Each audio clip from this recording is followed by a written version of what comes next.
nyapa pasien, numpang seperti biasa. Terus habis itu kita siapin alat dan bahannya.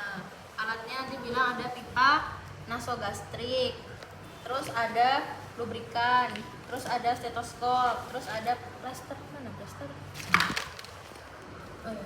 Terus ada plaster, terus habis itu ada squid.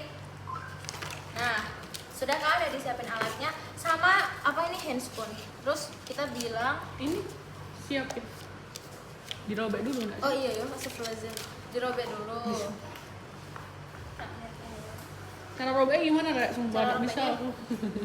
Karena kan kita nggak pakai ini ya. Iso tuh ayo.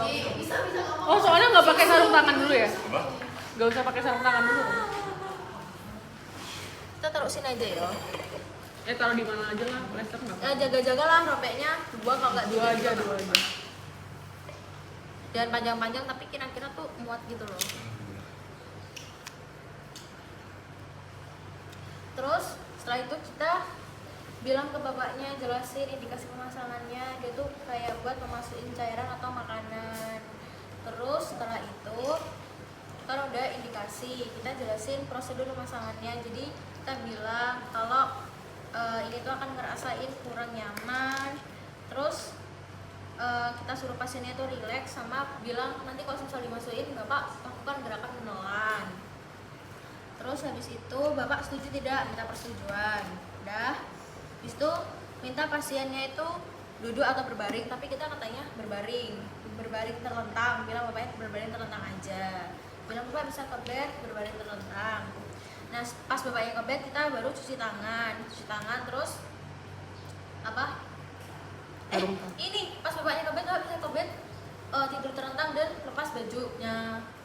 Terus kita cuci tangan sama kita pasang sarung tangan. Terus kita persiapan pemasangan NGT. Terus kita awalnya inspeksi dulu di lubang hidungnya pasien, pastiin dia tuh enggak tersumbat, tidak menghalangi jalan masuknya pipa. Terus kita siapin pipanya, ini kita ambil. Terus caranya adalah digulung, maksudnya digulung tangan kanan supaya enggak kemana-mana.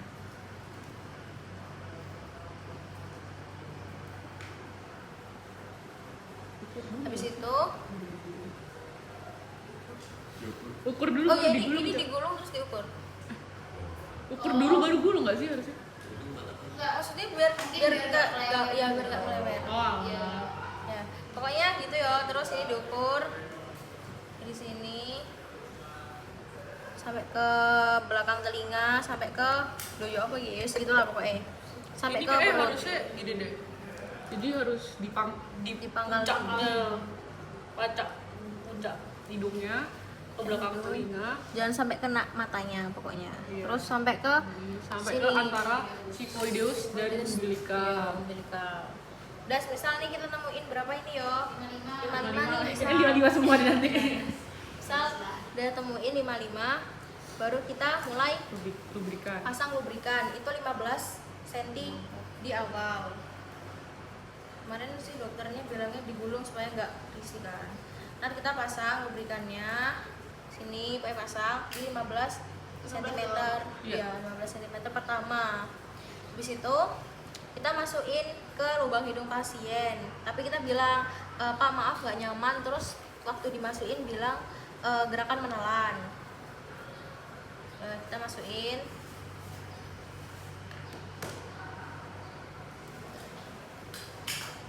Nah ini bilang aja udah pol gitu ya, udah sampai 55. Terus habis itu tadi lupa bilang bapaknya, bapak gerakan menelan gitu ya, bapak menelan. Terus kita menguji push test. Terus ini ditaruh di dada nggak apa ya, nggak apa ya, daripada di sini yo, di dada pasien. Terus kita ujilah ini, kita pakai ini. Kalau yang cewek copot hijab, nggak copot hijab, maksudnya ditaruh di dalam lah. Saya bukakan kaosnya. Habis itu kita pasang pisang.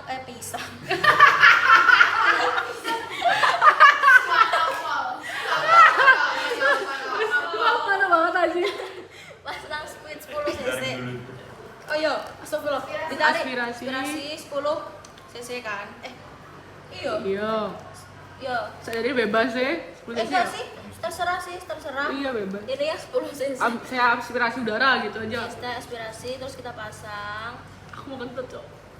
Udah enak banget nih posisinya tinggal brot. Terus kita taruh ini di antara apa? Ya di antara umbilikus itulah. Terus kita pasang, terus kita bus, pokoknya cepet gitu. Udah ya, udah kelar. Terus kita copot lah. Copot, terus ini taruh. Terus habis itu kita bilang tadi udah ada suara wusnya, berarti sudah sampai ke lambung. Terus kita bilang jelasin kalau semisal tidak terdengar suara wus, gini kita bilang bila ujung pipa tidak berada di lambung, kita bisa tarik lagi dan kita ulangi masuk gitu. Terus setelah ini kita harus memfiksasi pipanya pakai plester. Ditutup dulu nggak sih yo? Ditekuk baru difiksasi ya? Nggak apa, tekuk nggak apa. Kita tekuk menggunakan karet. Tekuk lalu saya akan karet nih. Karena pipanya nggak usah bilang, berarti setelah itu saya akan mentekuk dan mengkaretin. Lalu fiksasi. Kemudian saya akan memfiksasi pipa dengan menggunakan plester. Fiksasinya seperti ini. Kembali nggak sih? Ditempelin dulu ke wajah. Ini. Terus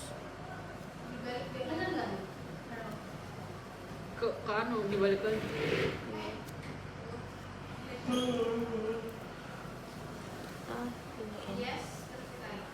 Ini kepanjangan guys, ini udah. Nanti kalau misalnya mau diplaster lagi di sini boleh. Tambah lagi. Tapi plaster biasa aja gini, udah selesai. Terus habis ini kita lepas nggak sih? Gak usah. Bukan. Kita ngerapiin alat aja. Rapin alat. Nanti kita bilang, saya akan ngerapiin alat. Bilang nggak bisa edukasi. Terus kita ngerapiin alat, saya akan ngerapiin alat, terus kita edukasi ke pasiennya. Ngomongnya apa?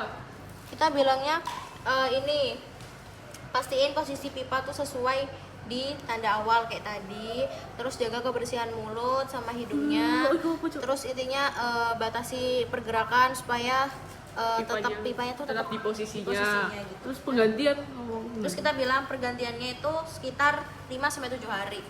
Udah. 5 hari udah. Setelah udah rapiin, terus kita buang sarung tangan, cuci tangan lagi. Kalau saya nggak ada karet ya, ngomong aja. Bilang ngomong aja. Dah. Sudah. 8 menit tadi.